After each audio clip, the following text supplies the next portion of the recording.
Hey, and welcome to Eat Out at Home, the podcast. This is the place for those who love cooking and creating connections through food. I'm your host, Chef Evelyn, and on this podcast, I share with you my favorite tips and tricks for enjoying life one bite at a time. If you're ready for today's episode, sit back, relax, grab a snack, and let's dive in. Hey, and welcome back to Eat Out at Home, the podcast. And today I want to talk a little bit about why cooking at home or eating out at home is a form of community care.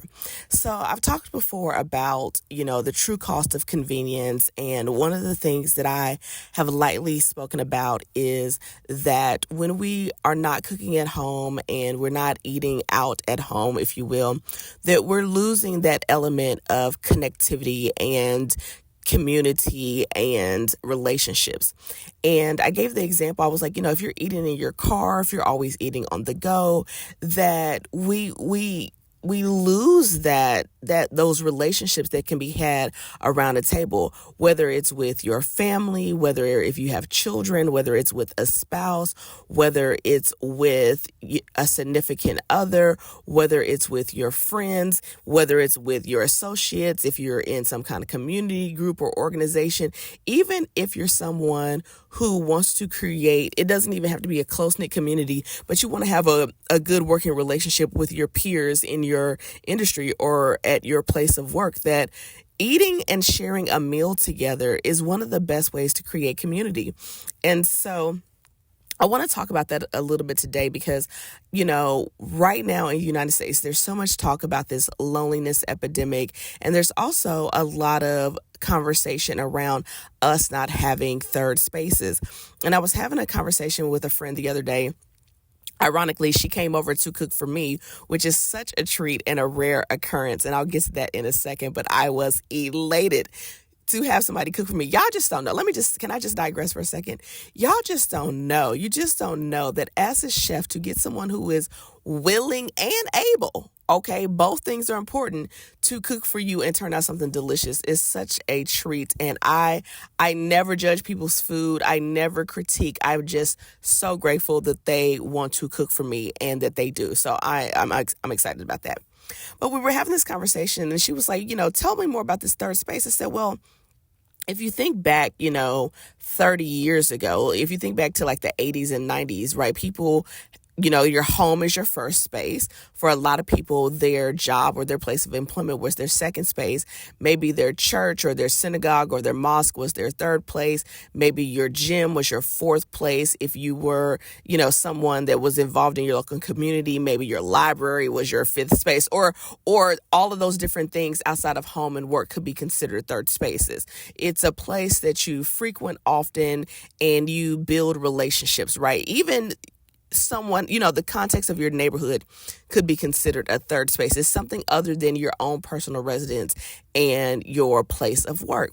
And so I was telling her, I was like, how, there's all this conversation around the lack of third spaces. And I was like, honestly, I think third spaces are going to have to become other people's homes, like other people's kitchen in your life, that your third space outside of your home and your work environment may have to be somebody else's first space.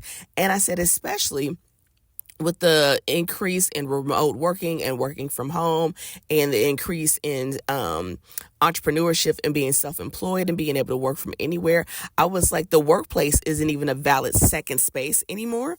And with streaming and things like that, churches and things like that, a lot of those places are not second or third spaces for people anymore. So I was like, in order to have another space other than our homes, we're going to have to be in community. And I was telling her, I said, one of the things that I miss as an adult at my big age was that in college, and y'all went to a HBCU, shout out to Tuskegee University. One of the things that I remember is that Tuskegee is in the middle of nowhere in Alabama. It's like 30 minutes south of Montgomery, Alabama. So we're like literally out there with nothing and about 15 minutes away from Auburn University. Okay, and just to give an indication of how small the city of Tuskegee is, there is one high school and there's not a Walmart. Even when I was there in the early 2000s and presently, there's not even a Walmart or any kind of store like that in the city. So it is literally a college town for real. But I was telling her one of the things that I missed tremendously about my college experience was the option to just pop by somebody's house and dine with them, or just like somebody was throwing something on the grill and you could come over, or somebody was making dinner or you could come over, or somebody was ordering pizza and you invited them over. That there was no need for an invitation. There wasn't this big hoopla. And granted, we didn't have all the demands of big adult life, right? Like, even if we were working, we had school and we had very little responsibilities. But so I was like, I'm not saying that exact experience can be replicated in our modern, very adult, full lives, but I do miss the experience of that. And I realize it's because cooking is at home is like the foundation for community care. When you think about maybe your family or the family of some people that you know, a lot of their connection and community is centered around food and centered around holidays and centered around different traditions. I don't care if you're talking about Soul Food Sundays in the African American community. I don't care if you're talking about entering into Sabbath for people who have more Jewish roots and things like that. I don't care if you're talking about iftar during Ramadan for people who are Muslim. I don't care if you're talking about, like, it almost doesn't matter the culture. It almost doesn't matter the belief system. It almost doesn't matter the religion. That at its core, cooking is like the foundation, the building blocks of community. And I remember thinking about this years ago. I was like, out of all the things that our body does automatically, our brain does things automatically. We breathe and our heart beats automatically. We blink without thinking, right? Like, our body digests food and we don't have to do it. But the one thing we have to do manually is feed ourselves.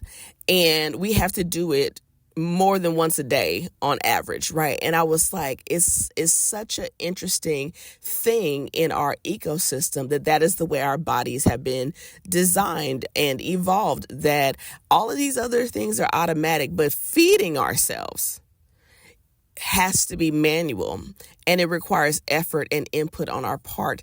And I really think about that gives us so many opportunities to connect and create community. And you may be thinking, Evelyn, it's not that serious. I just need tips to get dinner on the table faster. But I think when you realize how important cooking at home is to community, you will find and get creative with solutions on how to get it done. Yes, can you keep connections alive by going out to dinner and going out to eat and all that kind of stuff? You can, but you know that there's a different feeling than being at someone's house and being able to eat and snack and go back and lounge on the couch and talk and play games or just converse or whatever than it is to get dressed, go to a restaurant, park or do valet, sit there, talk, and know that at some point they're going to be kind of looking at you crazy because you've been there 3-4 hours and they need to turn the table over, right? Like, even if they're super nice about it. So I just really wanted to spend some time talking about community, how cooking at home is the foundation for community across cultures. It does not matter. It does not matter across cultures, across age groups. I mean, think about it like this. This is why when you think about like those, what my mom and I like to call teeny bopper movies, like those Disney-esque movies back in the day, that's why the dynamics of the lunchroom are so crucial or so integral to those stories, because you're literally looking for your community for you to break bread with, right? There was a book, I wish I could remember the name of it. If I can, I'll leave it in the description underneath the podcast, but it was talking about, like, if you want to advance your career in corporate, and I think this book is several years old. I think it's called Never Eat Alone. I don't even need to read the book to tell you why that is so significant, right?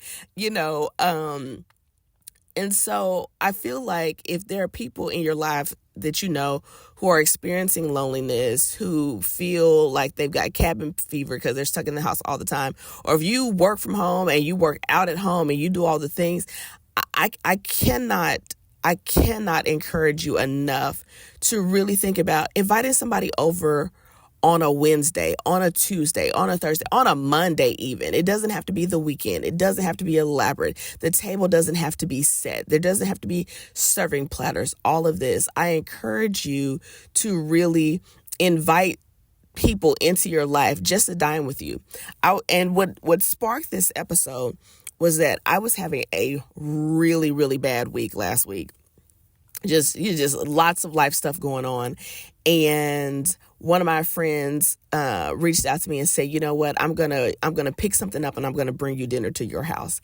And she when it got closer to time, she said, you know what, change of plans. I'm going to go to the grocery store and I'm going to pick up some ingredients and I'm going to cook for you in your kitchen. And I felt so loved on. Like, would I have felt loved on if she picked something up? Yes, absolutely. And would have been super grateful and zero complaints on my end, right? Like, I was just thankful to be thought of. But there was something so wonderful, and there was another level of closeness as I sat at my own kitchen island, and as my friend, who is not a chef, was moving about in my kitchen, asking for a knife, asking for this, asking for that, and prepared a delicious dinner for me. Like, that was such a deep deposit into our relationship as friends. That we've been friends over 10 years. Like, she's not going anywhere. Like, we're already close, but I'm never going to forget that. And it was so simple. She didn't make anything elaborate or super complicated or whatever. She wasn't worried about like, oh, you're the professional chef and I'm not. Like, it wasn't any of that. She was like, you need to be loved on, and I'm going to come over and I'm going to cook for you. Cooking is a love language. It is community care.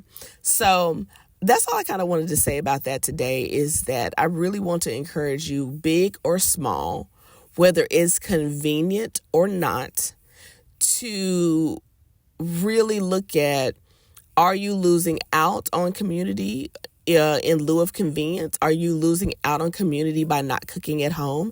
And what are some ways that you can create community by cooking at home and by encouraging the others in your life to cook at home? So that's it. Let me know if you already have some current traditions in your friend group, in your family group, in your relationship about communing together, dining together, breaking bread together to create closeness. I would love to hear it. Leave it in the comments, and I will talk to you in next week's episode. Thank you so much for listening.